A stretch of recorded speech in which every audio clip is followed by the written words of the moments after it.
Welcome to the SIWIKE podcast, the only podcast that shares the stuff you didn't know you needed to know about jobs, careers, and life.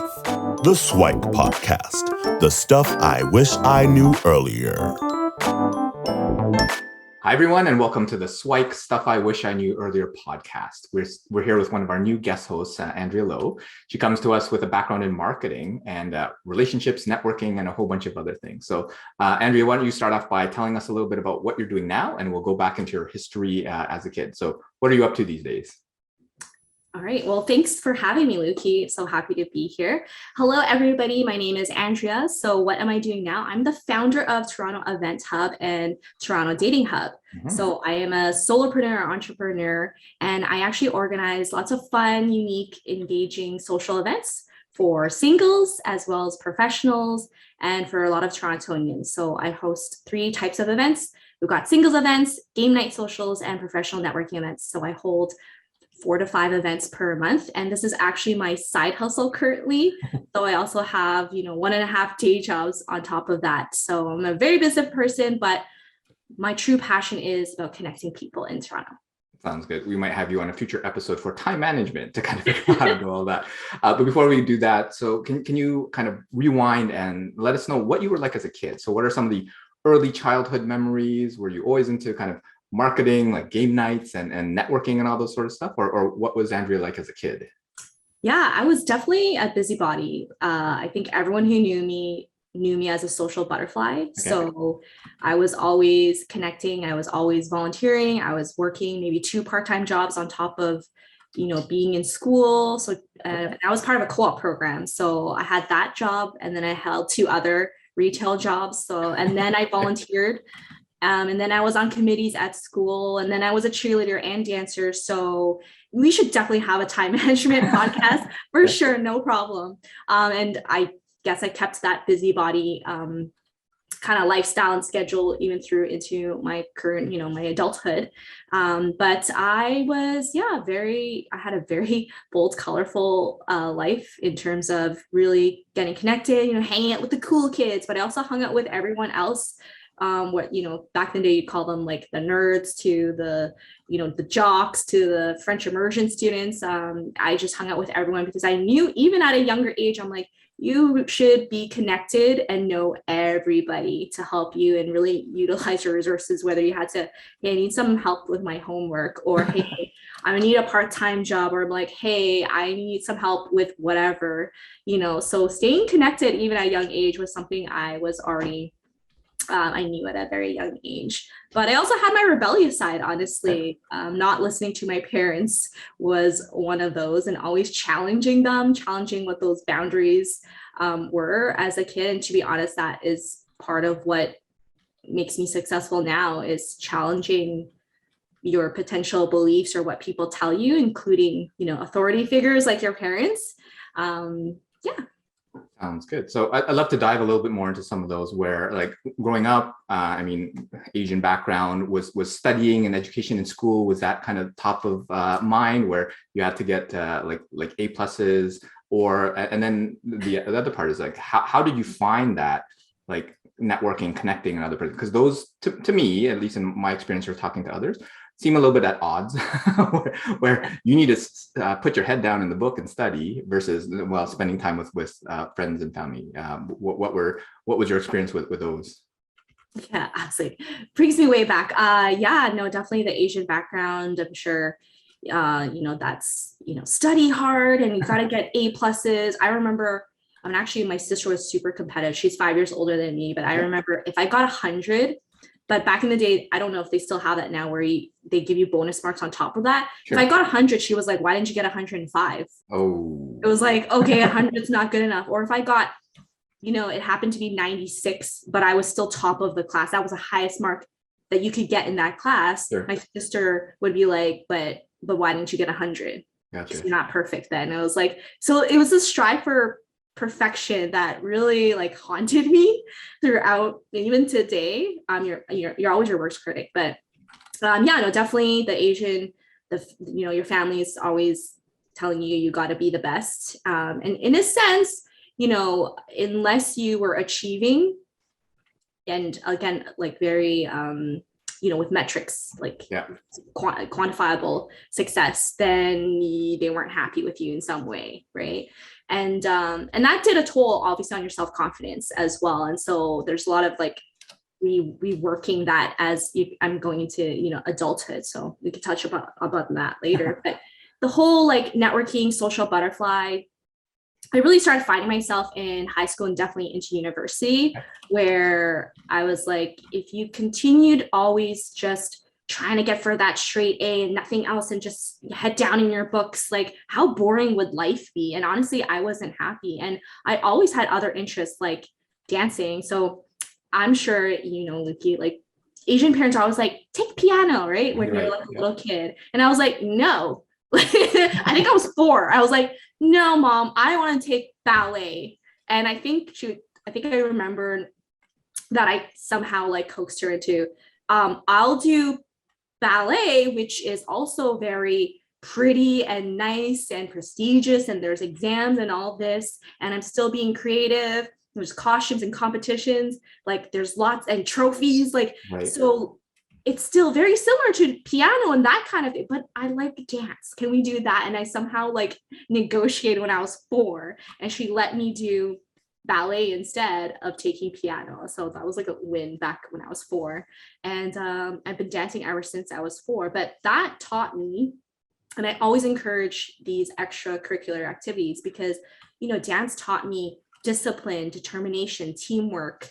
How like people are afraid of public speaking, but as a young age, I was already on stage competing and being in front of judges and the lights, camera, action. So it just helped me come out of my shell, and naturally through that, and already being with 20 other girls, and some of them are catty, you came out of your shell faster than you would if you didn't do any of that. So it really helped me become that social butterfly.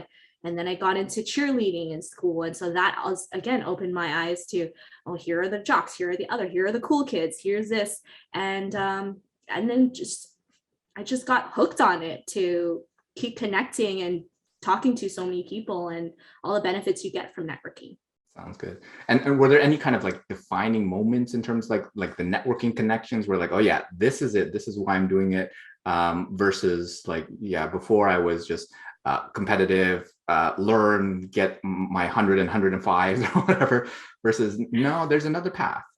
Can you recall any kind of defining moments to say like, this is a better way? Knowing someone who can help me with my homework is much better than spending like 10 extra hours studying it.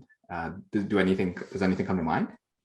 Like besides, obviously, I think even though I was networking, I was still somewhat achieving something at the end of the day. Like if it was hanging out with certain people, it was like, okay, like your social status, right? Like bumps up. So that's always cool. But then also you're like, wow, this person's actually really smart and they can help me with science, because science and math, even though I had high marks, I was like, as you got to like high school and university, like those got harder, right? And I was like, who's really smart in that? Okay, let me befriend them, hang out with them, and then they'll let me like, they'll help me, not to say give me the answer sheet, but it was like, okay, that's cool too. Then you get the benefits of like, this is actually a really cool person. And I wouldn't have known that if I didn't spend the time with them. And then we might go to an event together or do something else, or they bring me home and then I meet like their cool older brother or sibling. And then you just never know where the connections lead you to, and all the other opportunities that come together, or we go volunteer again. And it's the life experiences that came with those networking opportunities. So it might start off with, this helps me achieve X, or check this off the box of what I actually had to do. But then the experiences that came along with it was bonus, like the great time I had personally, or the other opportunities that came out of that. That's where I saw, wow, the power of networking, even at a young age, was just so awesome. That's amazing. And do you think that was a conscious effort on your part, or is it just kind of like, you know what, I'm having so much fun connecting with folks that it doesn't really matter? Yeah, I think it was like interconnected of like, I'm achieving what I sought out to do, whatever that may be, but then also just all these positive benefits came out of it. That was, whether at the time I didn't know I was soul searching or doing all this stuff, but it just, it was unconscious at the time until you're older and you finally know what networking is. And you're like, oh, that's what I was doing this whole entire time. That's awesome.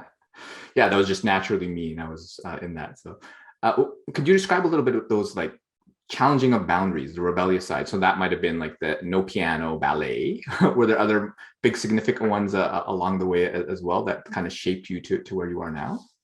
Yeah, I mean, to be honest, and how it relates to networking, parents can be uptight about a lot of things, like don't go out, period, to don't go out. You got to get home by like 5. It's like, okay, like the sun is still out. Like, why do I need to be home by a certain time? Or you can't talk to certain people. Remember the day when we didn't have call waiting and it was the landline, right? Sure. And your sister, your mom might answer and you're like, no, it's for me. I'm waiting for this call and I can't talk to them. So it was back when like kids these days don't even understand what that is, sure. Where you might not even get to talk to who you talk to, or you can't just pull up your phone and text somebody. Like none of that way back was a thing. So just challenging boundaries, even set like you can't talk to certain people, you can't befriend them. And I'm like, why? What's the stereotype or what's the discrimination? And honestly, that was really hard to deal with at first, because you're challenging your parents, you're challenging these authority figures in your life. And again, I'm that perfectionist trying to be this like perfect child, and here I am trying to break these rules that were set. And so it was very like I was distraught, right? But something in me just said, you got to follow your gut and you got to follow what you want to do, because at the end of the day, and again, I didn't really realize what that was exactly what I was doing, but something in me was saying, you got to follow your gut, Andrea, and you got to do what you think is best for you and what you think is right.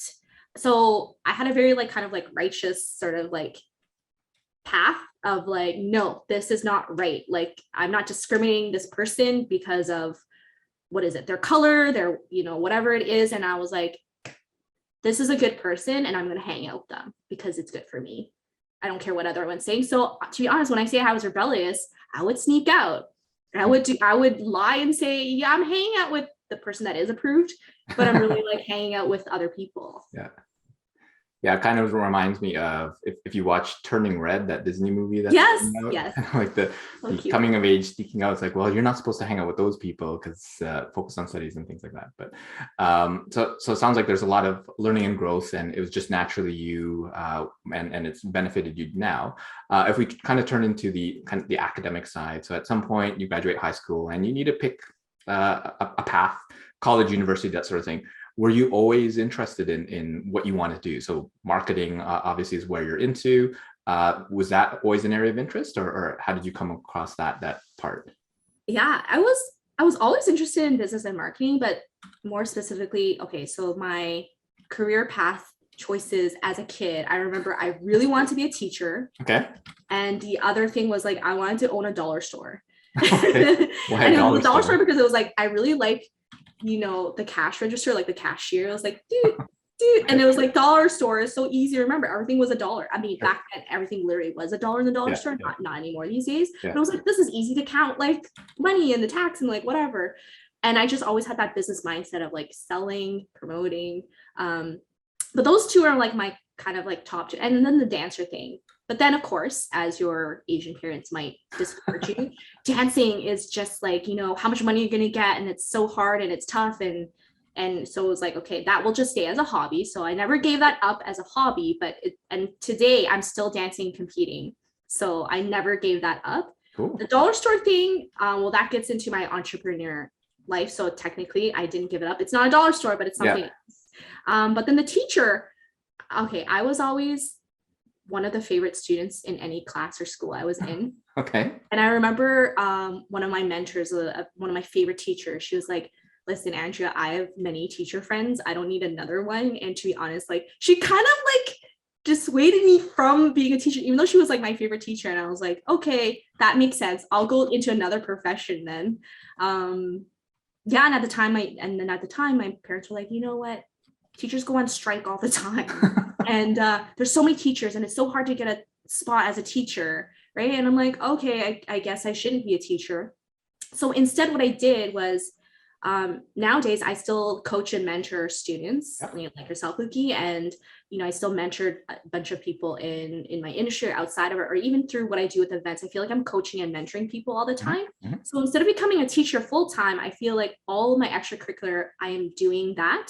So in terms of the three sort of professions that I was always interested in, I still kept it in my life. Right. It's just not as a career path. But how I chose my career path, again, like Asian parents would persuade you, I remember taking all the three maths and all the sciences during high school. And that actually, like, I wouldn't say tank my overall grade, but it's certainly, if I had known better, where I didn't need any of that, not any of that, I was like, oh, but I would have gotten more like 96 average leaving. I ended with an 88, which is still not embarrassing, but to Asians, it's like, ooh, it's not even a 90. And I'm like, okay, whatever. Still got a scholarship leaving. But I just remembered, always keep your options open, So that's why in high school, I remember taking most of these math and sciences. So you never know. If I want to become a doctor, I still can. If I want to be an engineer, I still can. None of that mattered, because when I went to U of T, I chose the co-op management program. Okay. And I knew in business was still pretty prestigious, but you can also still go into different fields if you wanted to. So I felt like the business route was still prestigious, had status, but it was still like pretty open if I wanted to go move into, and like business is everywhere. They're like, I would be successful. And so that's kind of how I chose that path. And I knew in my co-op management program, you don't have to choose your stream until that fourth year. Okay. So you had time to still think about whether it's HR, marketing, economics, finance, or accounting. So I knew I was buying myself even more time. So everything was kind of strategic. And I definitely listened to my own gut, but also did my research as well. Right. So it sounded like a little bit of wayfinding, in the sense, okay, keep my options open. All right, well, not doctor, engineer. So let's go business. Well, let's narrow it down to a specific type of business. And then finally, marketing. Was there like a course or an activity or something that said, you know what, marketing is the thing that I'm going to pick? Yeah, actually, like, it brings back my memory. At first, I honestly was thinking I'd be a CA, like a chartered accountant. Okay. That was still, being a CA, the designation, in the Asian culture, that's still a professional designation. Yeah. You would still get the check mark. So, and then I remember in high school, I was like, yeah, I'm getting 98, 100 on these like tests. I was like, yeah, that's it. Then going to UTSC, the accounting, like, I was like, whoa, this is not high school accounting anymore. Like, what happened? Like, this is way harder than what I wanted to do. And I was like, I do not want to, like, when I was thinking about my profession, about if I were to wake up every day and do this kind of financial accounting, is this what I want to do? I'm like, is this what would happen if I worked in an office? Is this the kind of work that I would do? And that's sort of how, as I sort of, because in first year business, you're doing all the courses of business, right? You got marketing, HR, you get exposure to all the different streams. I was like, I really liked marketing and HR. And that's how I knew what I liked about it was being creative and working with people. Right. So I started to teeter from accounting. Like, I was like, nope, no way, not finance and accounting. And I was like more and more to marketing, HR, because of the creativeness and working with people aspect that I really enjoyed. And so, and then marketing became more and more prevalent, because with my part-time jobs and that business back, and I guess I always had an entrepreneur spirit.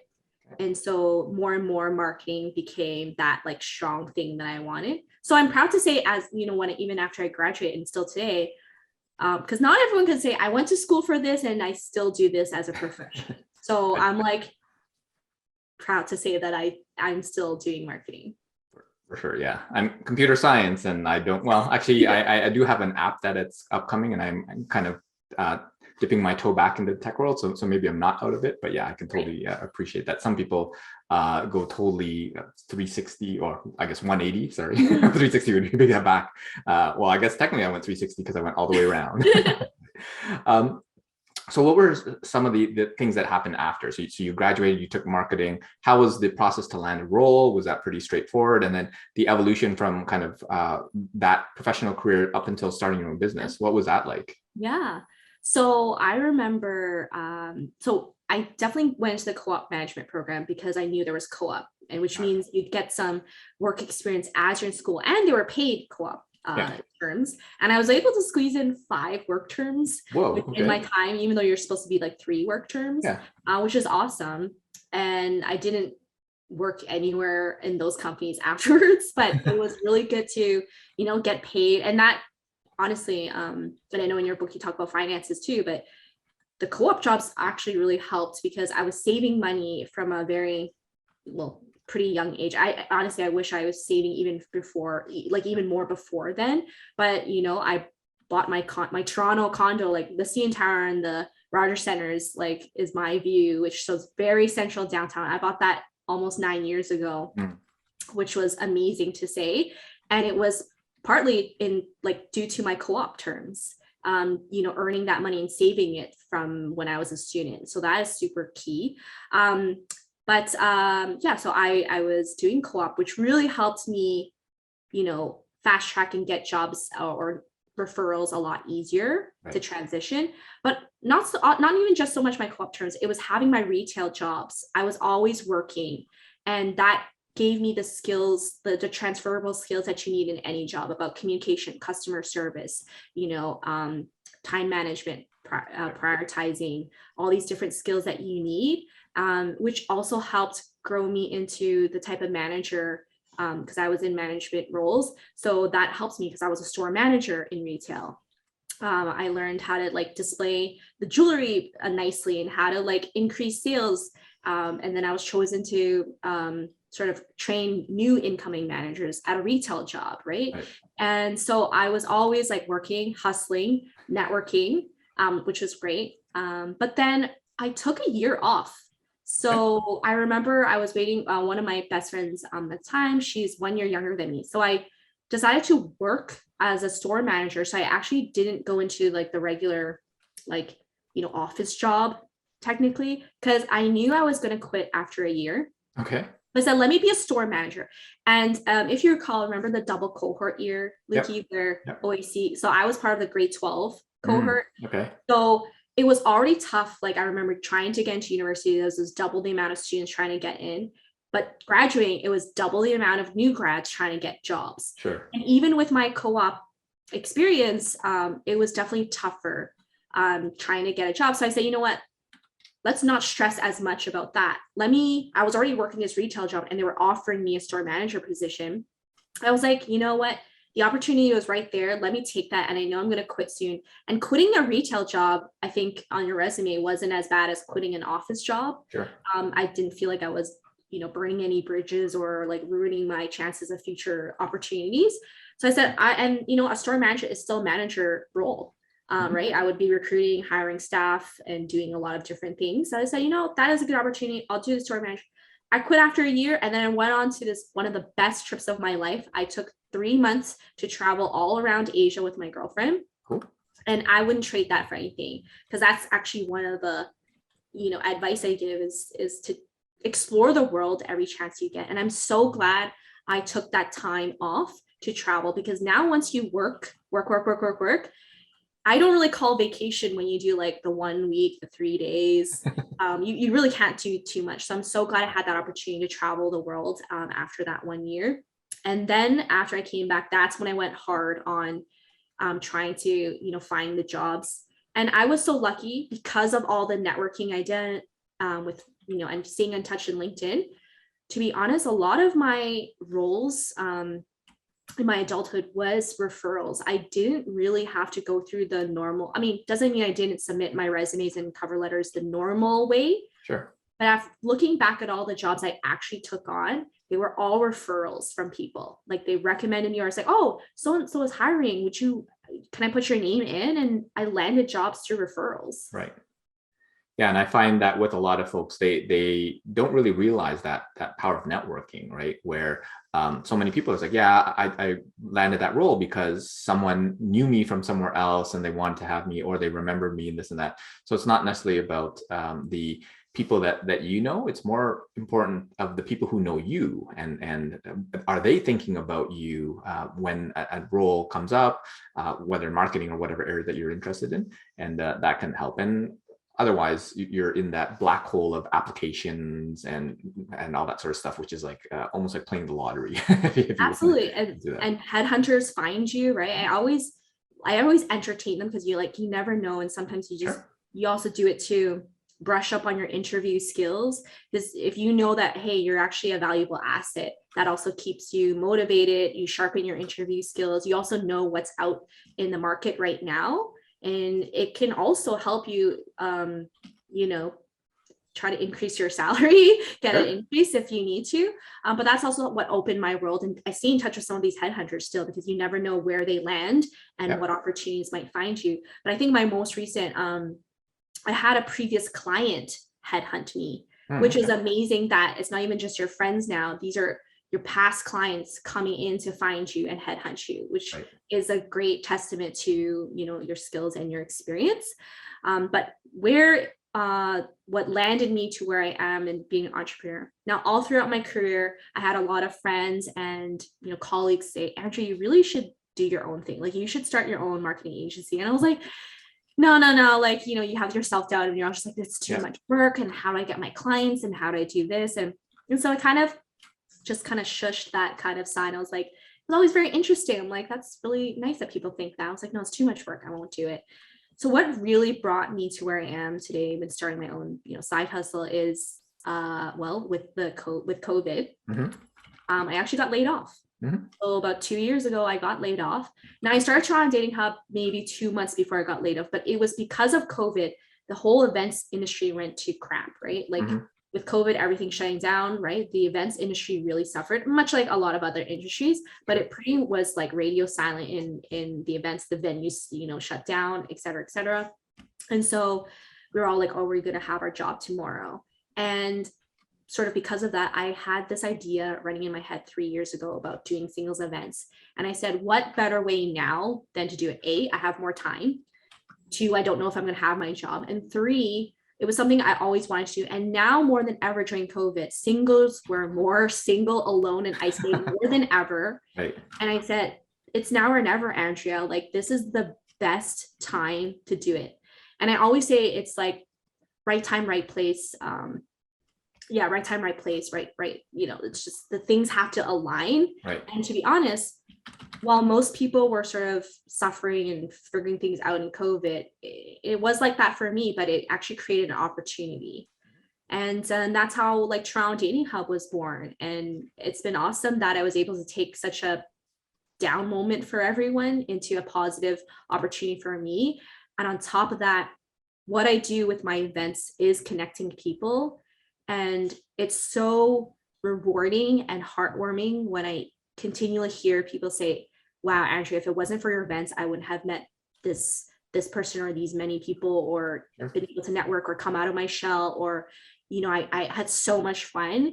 And some people, they've come out of the woodworks. Like the first event they've come out of, like outside of their home into like the real world again, was one of my events, whether it's a game night social, a singles event, or my networking event. And to have them sort of praise me or my events, it's so rewarding. It's like all that hard work is worth it. And so I'm glad I followed my gut, but in a way, not that I'm glad COVID happened. I'm just glad that I just took an opportunity. I saw, instead of seeing it as a challenge or like a really bad thing, I turned it on its head and turned it into a rewarding opportunity for me. Yeah. I think that's great guidance, where what I heard from that is, I mean, you had the idea 3 years ago, pre-COVID and all that sort of stuff. And it seems like that the universe was nudging you in the right direction by saying, hey, you want time? I'll give you time. I'll get you laid off. And now you have no excuses to do it. But it could have been you, like everybody else, just kind of sitting there and wallowing, versus actually taking the opportunity and turning it into something. So I think that's quite amazing that you've been able to do that. And obviously more to come. But I'd love if you kind of step back and gave young Andrea some SIWIKE, the stuff I wish I knew earlier.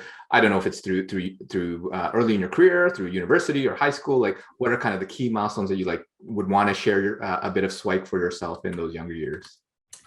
Yeah, the number one thing that stands out would be find out what you're passionate about and then do it. Okay. So like I said, through my talk, right, about whether it was dance, starting my own business. But it wasn't about don't choose your career, don't do the thing because your parents told you or your friends told you at the time or person you're dating at the time told you, you got, because we have a lot of influences in our life, right? And it's so easy to be swayed by that, especially when you're younger and you don't know better.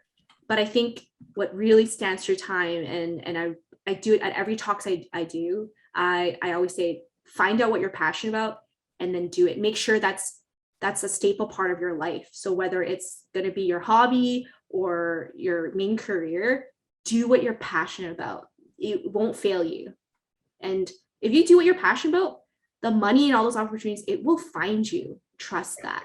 Right. And I would say follow your gut.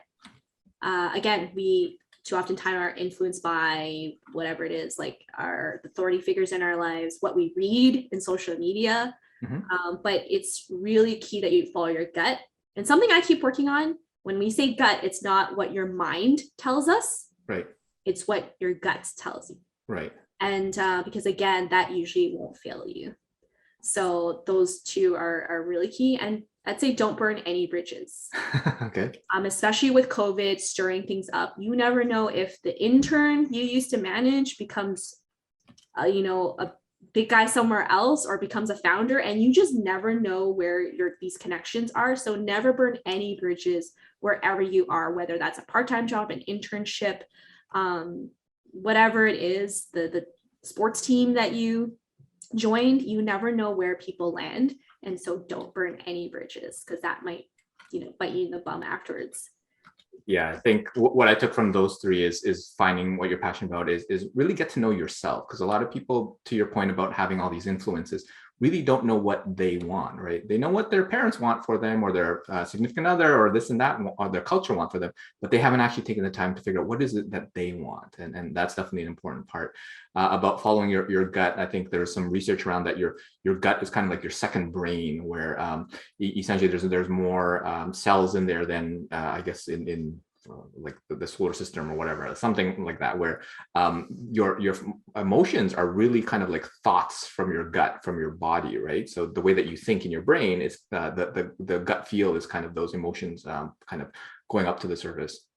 And the last part about like the don't burn any bridges, what comes to mind is there's an expression: if you have an option to be kind or be right, be kind first, and don't worry about being right, because sometimes you just have to be right, and that burns a bridge or just causes someone some sort of grief. Whereas if you just left it and took the higher path, the more kinder way, it would probably been all right. So I think that's a lot of great SIWIKE, the stuff I wish I knew earlier. And we'd love to hear a little bit more about kind of your future aspirations and where folks can get a hold of you if they're interested in connecting and learning more.